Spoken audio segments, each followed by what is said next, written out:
শুধু এই ক্ষেত্রে না, ইতিমধ্যে শুনেছেন 1000 বেডের 2টা হাসপাতাল করার সিদ্ধান্ত তারা নিয়েছে।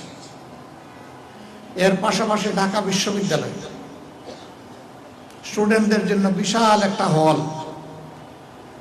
নির্মাণ করে দেওয়ার ঘোষণা এবং বাজেট ইতিমধ্যে তারা বরাদ্দ করেছে। এগুলাই তো বন্ধুত্বের নিদর্শন। তারা কথায় চিড়া ভিজাতে চান না, তারা দুধ দিয়ে চিড়া ভিজে দেখিয়েছেন চিড়া এইভাবে ভিজাতে হবে। আমরা আশা করব আমাদের অন্যান্য বন্ধু রাষ্ট্র এইভাবে এগিয়ে আসবে এবং যার যার কর্মকাণ্ডই প্রমাণ করবে কে আমাদের সত্যিকারের বন্ধু।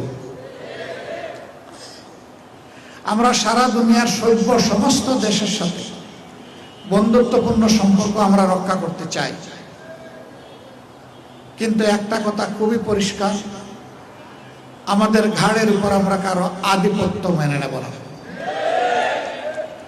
অতিচে নেওয়া হয়েছে, এই বোঝা আমরা ফেলে দিয়েছি, এই বোঝা জাতি আর নিজের ঘাড়ে উঠাবে না।